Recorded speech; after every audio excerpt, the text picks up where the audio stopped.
अस्सलाम वालेकुम नाजरीन, मैं हूं एडवोकेट अतीक रहमान सिद्दीकी और आज हम बात करेंगे पाकिस्तान के ज़ाब्ता फ़ौजदारी की दफ़ा 491 के हवाले से, जिसे हर्फ़ आम में हम हब्से बेजा की पटिशन से याद करते हैं।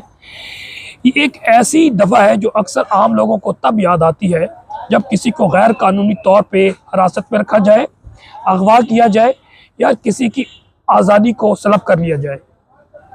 ये दफ़ा बहुत अहम है क्योंकि ये इंसानी आज़ादी की तहफ़्फ़ुज़ के हवाले से जुड़ी हुई है। आज हम जानेंगे 491 दफ़ा दरअसल है क्या, कब इस्तेमाल होती है और कौन दरख्वास्त दे सकता है और अदालत इस पर क्या हुक्म दे सकती है। फ़ौजदारी की दफ़ा 491 को सादा अल्फाज में हैबियस कॉर्पस यानी किसी शख्स को अदालत के सामने पेश करो के कानून के तौर पर याद किया जाता है या जाना जाता है।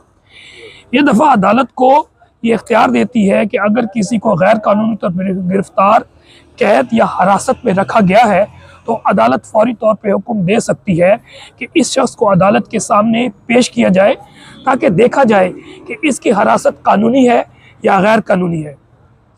यानी ये आज़ादी शख्सी पर्सनल लिबर्टी के तहफ़्फ़ुज़ की एक बुनियादी कानूनी रास्ता है। यह दफ़ा मुख्तलिफ हालात में इस्तेमाल होती है। पुलिस या कानून नाफिज करने वाले इदारे अगर किसी को बगैर वारंट या कानूनी जवाज़ के हिरासत में रख ले, किसी ख़ानदानी या रिश्तेदार की तरफ से अगवा या ज़बरदस्ती कैद, मसलन किसी औरत या बच्चे को ज़बरदस्ती रोक लिया जाए या उसको गिरफ़्तार या अगवा कर लिया जाए।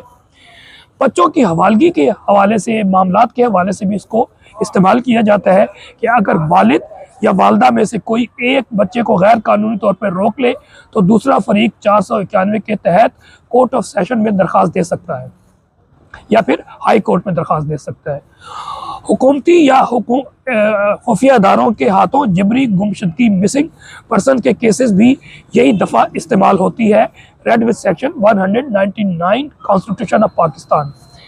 घरेलू तनाज़ा यानी और बाज़ औक़ात शौहर बीवी को या बीवी शौहर को ज़बरदस्ती कैद रखती है, तब भी अदालत इसके ख़िलाफ़ कार्रवाई कर सकती है। यह दफ़ा 491 के तहत दरख्वास्त हाई कोर्ट में दी जा सकती है या फिर कोर्ट ऑफ सेशन में दी जा सकती है। दरख्वास्त देने वाला वो शख्स होता है जो कैदी शख्स का करीबी रिश्तेदार हो, वालिद, वालदा, भाई, बहन, शौहर, बीवी वगैरह दे सकते हैं। वो शख्स जिसे पता चला हो कि कोई शख्स गैर कानूनी का गया है वो भी दे सकता है। अदालत आमतौर पर फौरी समाअत करती है और मुतलका पुलिस स्टेशन या इदारे को हुक्म देती है कि इस शख्स को मुकर्ररा वक्त पर अदालत के सामने वो शख्स पेश कर दिया जाए। तो अदालत देखती है कि हिरासत कानूनी है या गैर कानूनी। अगर अदालत मुतमईन हो जाए कि कोई FIR, वारंट या अदालती हुक्म मौजूद नहीं है या शख्स को ज़बरदस्ती हिरासत में रखा गया है तो अदालत फौरी तौर पे उसको रिहा करने का हुक्म दे देती है। कुछ केसेस में अदालत पुलिस या इदारे को वार्निंग या तादीबी नोटिस भी जारी कर सकती है और करती है। बाज़ औक़ात मुतासरा शख्स को तहफ़्फ़ुज़ फराहम करने का भी हुक्म दे सकती है। याद रहे कि अगरचे ये दफ़ा अवाम की आज़ादी के लिए बहुत मुफीद है, मगर बाज़ औक़ात लोग इसे गलत या फिर ज़ाती मकासद के लिए इस्तेमाल भी करते हैं।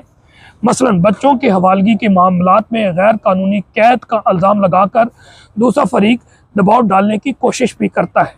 इसलिए अदालत हमेशा सबूत और शवाहिद को देख कर फैसला करती है और अगर शिकायत झूठी साबित हो तो दरख्वास्त गुजार के खिलाफ कार्रवाई भी अमल में लाई जा सकती है। तो नाजरीन, दफ़ा 491 CRPC एक आईनी ढाल है जो हर शहरी को कानूनी गिरफ्तारी, गैर कानूनी गिरफ्तारी, हिरासत या अगवा से तहफ़्फ़ुज़ देती है।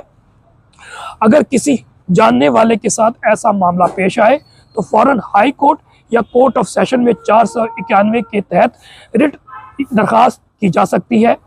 यह कानून इंसाफ की फराहमी और बुनियादी इंसानी हकूक़ के तहफ़्फ़ुज़ के लिए एक ताकतवर ज़रिया है। अगर आपको ये वीलॉग पसंद आए तो वीलॉग को आप लाइक करें, सब्सक्राइब करें, मैक्सिमम शेयर करें और अगर कोई क्वेश्चन आपको इस हवाले से है तो आप कमेंट्स में सवाल करें। इंशाअल्लाह मैं तसल्ली बख्श आपको जवाब दूंगा। नेक्स्ट वीलॉग तक के लिए इजाज़त दीजिए। वस्सलाम। पाकिस्तान जिंदाबाद।